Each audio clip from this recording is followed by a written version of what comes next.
sejam muito bem-vindos ao Momento Saúde de hoje e eu converso com a doutora Clotilde Russo, que é fonoaudióloga, sobre as principais perdas auditivas. Você sabia que uma das maiores causas é o barulho que a gente ouve o dia todo? É isso mesmo, né, doutora? Primeiramente, muito obrigada pela sua presença aqui, por ter aceito o nosso convite. É um prazer, é um prazer. É isso mesmo, né, doutora? É o barulho do dia a dia que a gente ouve muito, é uma das principais causas. Exatamente. Das perdas auditivas, é isso? Várias são as causas das perdas auditivas. Uma delas é a exposição ao barulho, exposição ao ruído. Então, tanto no ambiente de trabalho, quanto no dia a dia também. Às vezes o uso indevido e prolongado do fone de ouvido em volume muito alto, ou então a falta de cuidado do trabalhador com relação ao uso do protetor e ter os cuidados, acaba gerando uma perda de audição que é irreversível. Quais as principais causas, doutora? Além desse barulho do dia a dia, quais as principais causas que a gente encontra para essas perdas? Tá, são 3 tipos de perdas auditivas: as perdas neurosensoriais, as perdas condutivas e as perdas mistas. Então, as perdas condutivas, às vezes uma infecçãozinha, entrou água, infeccionou, ou alguma perfuração pode trazer momentaneamente uma perda que pode ser tratada ou cirurgicamente ou através de medicamento e reverter. Uma perda neurosensorial, exemplo que é uma perda por ruído, também uma perda por idade, fisiológico, natural do organismo perder um pouquinho com o passar dos anos, é um tipo de perda também que é neurosensorial. E o terceiro tipo, que é a mista, que tem um pouquinho de componente de ouvido externo, ouvido médio e também de ouvido interno. Então, um pouquinho do componente de neurosensorial e de condutivo. E essas aí, as que são reversíveis, o que a gente pode colocar aí? Isso você falou, quem tem, por exemplo... Uma otite, entrou água, infeccionou, uma otite secretora, às vezes através de antibiótico, medicamentos, ou então através de tratamento cirúrgico, uma intervenção, pode ser que recupere. Então ela volta normal, dependendo tipo aí do de perda grau que tiver. Exatamente, tá. Cada caso é um caso e deve ser avaliado.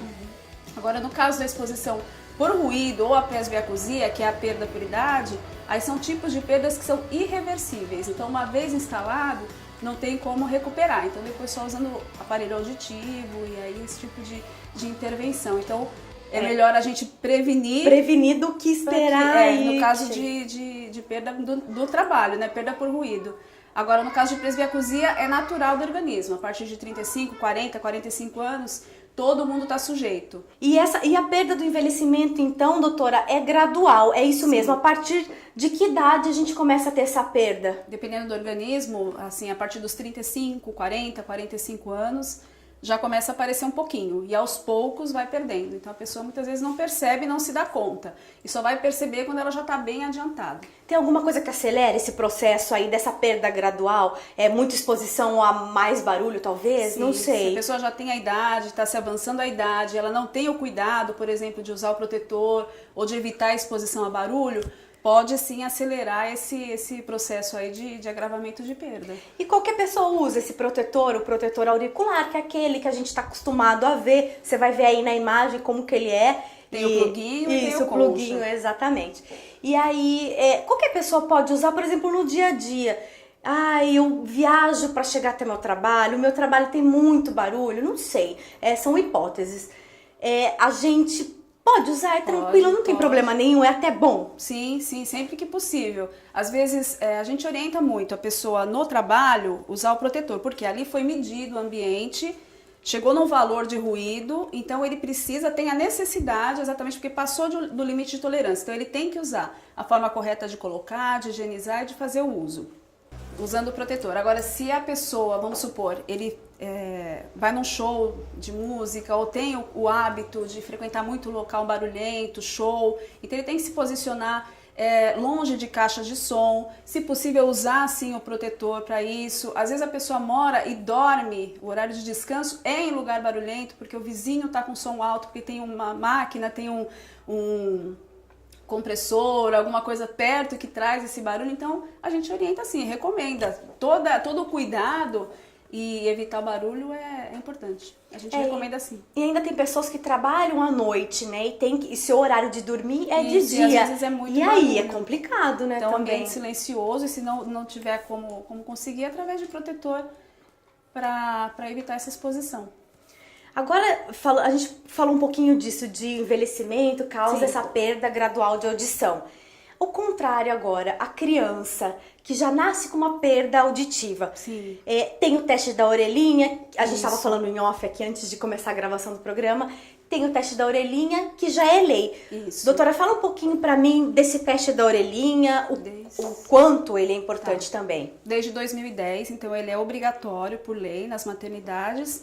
Então a criança nasceu, ela tem um prazo enquanto está no hospital de fazer o teste. Então se ela passou, tudo bem, vai fazer o acompanhamento normal de uma avaliação normal que a gente faz anualmente. Se a criança falhou nesse teste, tem mais um período para fazer um reteste para ver se ela passa ou se ela reprova. A partir daí, se reprovou de novo, passa para avaliação completa. Aí outros exames, para fazer a bateria completa e tentar verificar o que é essa perda, da onde, né, ocasionou, qual a origem. E aí, a mais precoce possível a intervenção, exatamente para que ela não sofra o prejuízo de comunicação lá na frente. Porque quanto mais cedo se detectar e mais cedo intervir, melhor para a criança. Muitas vezes ela consegue até se equiparar ao desenvolvimento de uma criança normal, se ela for bem atendida, bem estimulada, protetizada e o que for, né, indicado. Porque a gente aprende a falar, a comunicação parte exatamente da audição, então a gente precisa estar ouvindo para poder comunicar. Então é fundamental para a criança principalmente. Para o desenvolvimento da fala como um todo, né? Para ela poder crescer e falar assim, como uma criança. Ela tem que ter um modelo, receber da audição para poder emitir e ter aquele feedback. E a criança tem mais facilidade de se reabilitar por ser criança, pelo aprendizado mesmo, por ter mais essa facilidade do aprendizado. Sim, essa facilidade? Tem que ser bem estimulado e tem que ser... Cada caso é um caso, Ju. Depende. Para afirmar assim, mas o que a gente sabe é que quanto mais cedo você detectar, mais cedo você intervir, menos prejuízo essa criança vai ter.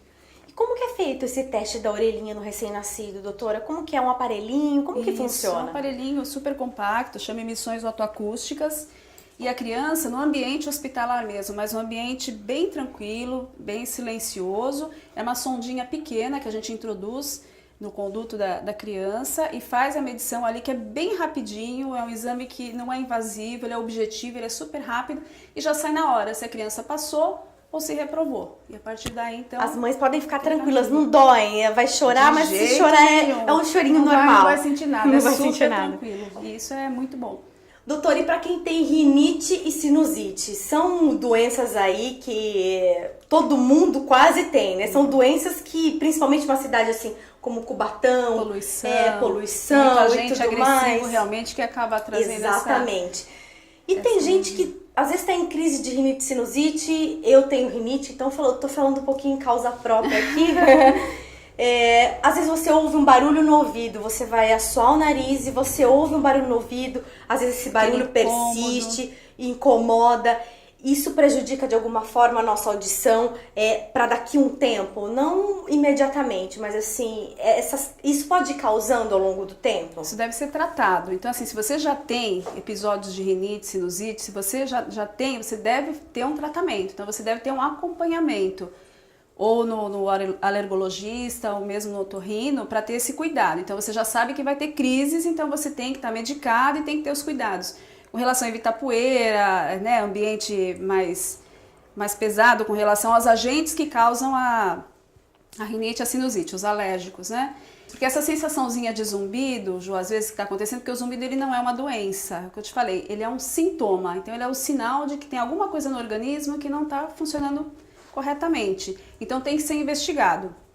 Então, às vezes, a rinite e a sinusite vai dar essa sensação, você está, né, constipada, então é tudo interligado, tudo a cabeça, o nariz, faringe, o ouvido, então acaba sentindo, mas tem que ser investigado, porque às vezes uma rolinha de cera também, alguma alergiazinha ali na orelha que tem que ser também examinado pelo otorrino.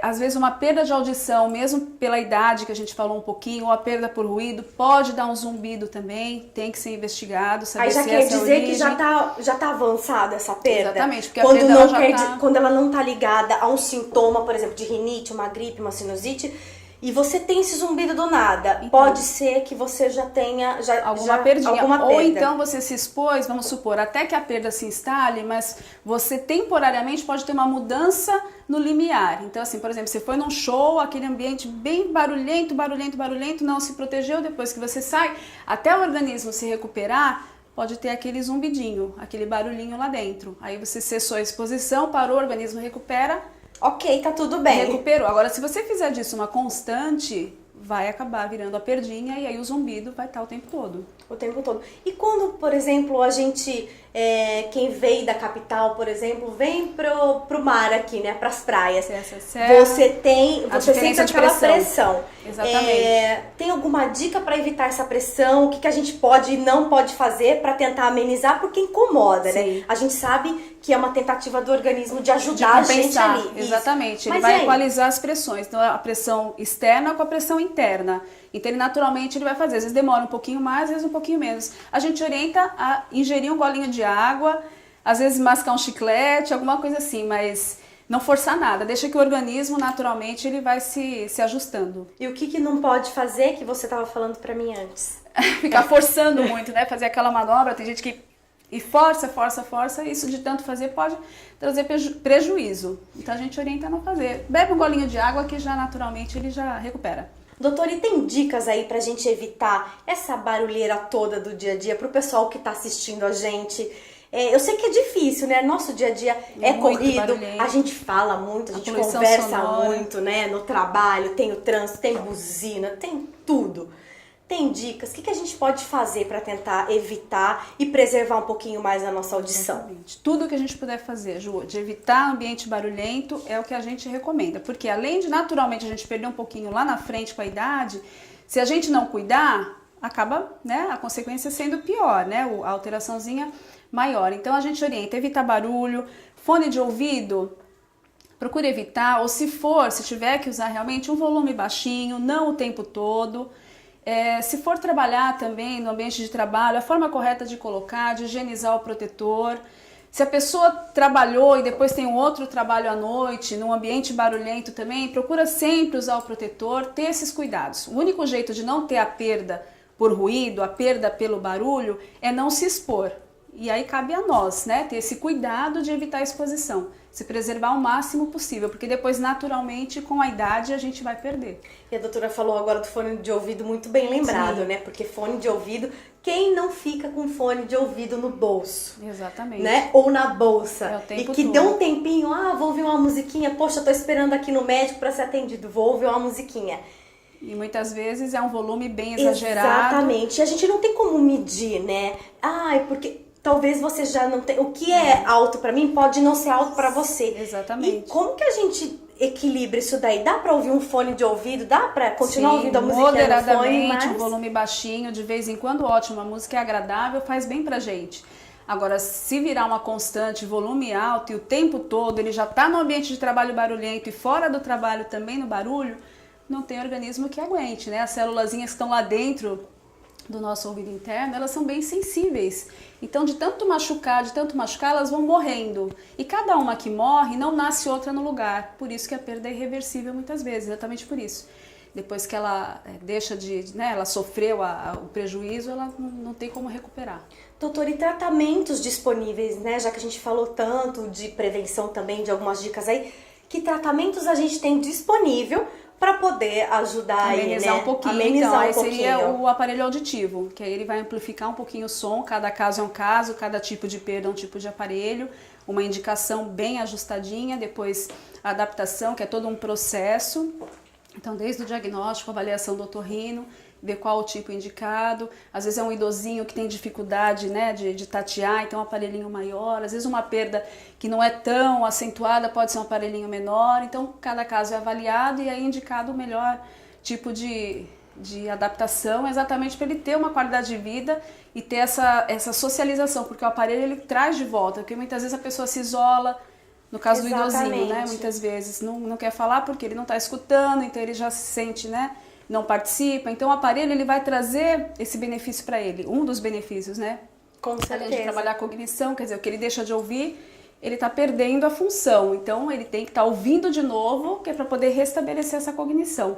E fora essa comunicação que vai voltar para a família, para o trabalho, para a comunidade, com o vizinho, com o amigo, isso para ele é bom demais. Com Esse certeza. é o objetivo, né? Trazer a qualidade de vida. É verdade. E doutora, uma última pergunta para a gente encerrar aqui que me surgiu agora. Quem fala alto significa alguma perda de audição? Não necessariamente. É em causa própria um pouco Não também. necessariamente, mas o que a gente pode dizer é o seguinte, o ambiente já é barulhento, então para a gente poder ser ouvido, a gente acaba aumentando a nossa voz, que é para ser ouvido. Então muitas vezes vai te trazer até problemas de disfonia, alterações de voz, porque ambiente barulhento você acaba exagerando. Então, se a pessoa percebe qualquer desconforto, qualquer dificuldade, acha que está falando muito alto, acha que já não está escutando mais como deveria, tem que avaliar através de um profissional, ou o otorrinolaringologista, que é o especialista, ou a fonoaudióloga, né? Junto, em parceria, vai desenvolver um trabalho exatamente de diagnosticar, de avaliar e, se for o caso da terapêutica, a intervenção é exatamente para poder recuperar, no caso de alterações de voz, e a recuperação da audição através de aparelho, ou através cirúrgico, ou tratamento, alguma coisa nesse sentido. E a gente recomenda exatamente isso, porque todo ano a gente faz check-up. Então faz no oftalmo, faz do coração, o ouvidinho também não pode ser deixado de lado. A importância da audição para a nossa comunicação, para a nossa qualidade de vida. Então tem que ser sempre avaliado, sempre acompanhado através de um profissional. Obrigada, doutora, mais uma vez, então, pelas informações, foram muito esclarecedoras. Tenho certeza que todo mundo gostou ajudado. E já convido novamente para o próximo programa. Obrigada, será um prazer. Muito Com obrigada. certeza, para todos nós. Bom, esse foi o Momento Saúde de hoje. Até breve e muito obrigada pela sua companhia.